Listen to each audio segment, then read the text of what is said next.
I joined up, rather than wait to be drafted. I figured if I was gonna have to fight, it would be better fighting alongside the best there was. That's why I joined the Marines.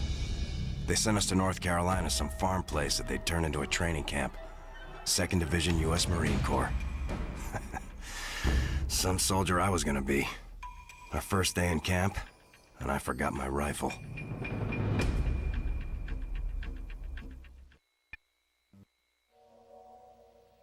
Guadalcanal was just the beginning. Next up was BDO, the next link in the chain that led all the way to Japan. It had taken 6 months to seize Guadalcanal. BDO would have to fall a lot quicker than that. They made it sound easy, telling us the island wasn't even the size of Central Park. I'd never been to New York, but I'm sure the park there didn't have a couple of thousand Japanese troops dug into hundreds of hidden pillbox bunkers.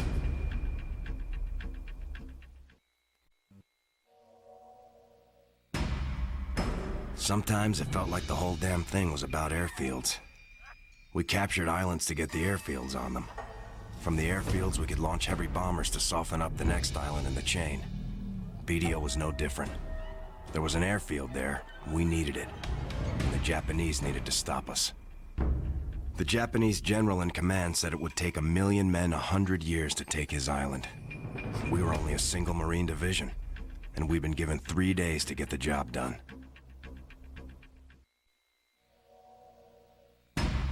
We were getting closer to Japan. The closer we got, the more determined the Japanese were to stop us, and the more ferocious the fighting was going to get. Saipan, one of the Marianas Islands, was the next link in the chain. They were ready for us after we landed, pushing us back almost to the sea. But we dug in and stayed put, waiting for the Japanese to make their move. We wouldn't have to wait long. To protect Japan, they had to drive us back off Saipan.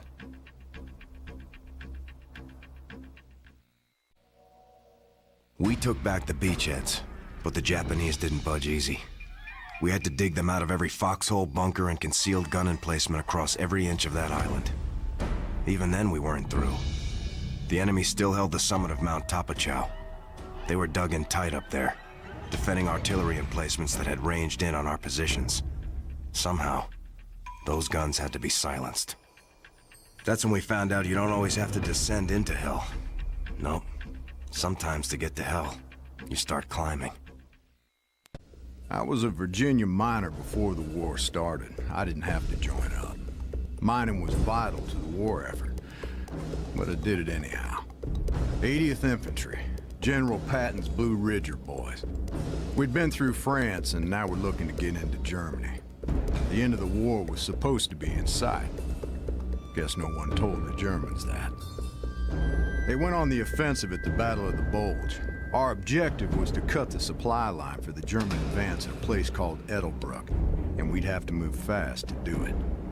Most everyone else was retreating, but not us. The 80th only moves forward, just like our motto says.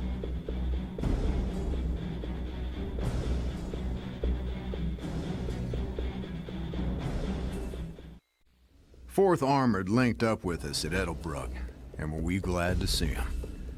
Now we were going to be support for the push on to Bastogne. It was Christmas Day. The terrain between us and Bastogne was crawling with crowds. And I can't remember a day in my life when it was as cold as it was then. The Germans had thrown a ring of steel defense around Bastogne, but the 4th were the same as us. More of General Patton's boys. And together we were going to prove that blood and guts mattered more than snow and steel. Me mates in me old unit thought I'd gone daft when I volunteered for the 6th Airborne. I mean, who in their right mind goes jumping out of perfectly good airplanes into the middle of Jerry-held territory, eh?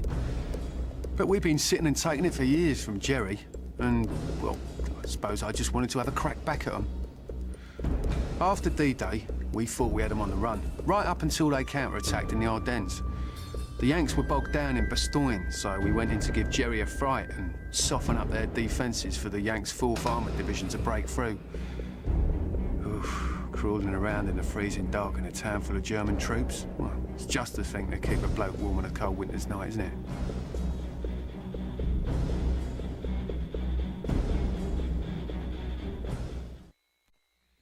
We'd done our bit at Bastogne, and we're pulling out of a place called Burr to rendezvous there with our CO, Captain Randall.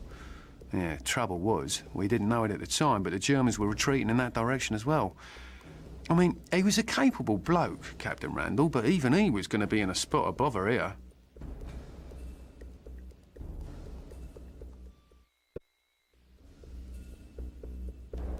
The Yanks had reached the Rhine, the last barrier guarding the heart of Germany.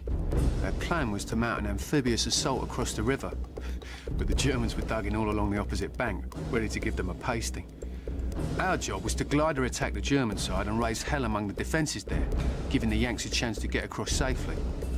This was going to be our first time on German soil, and unless we could help the Americans get across to join us, our stay was going to be a pretty short one.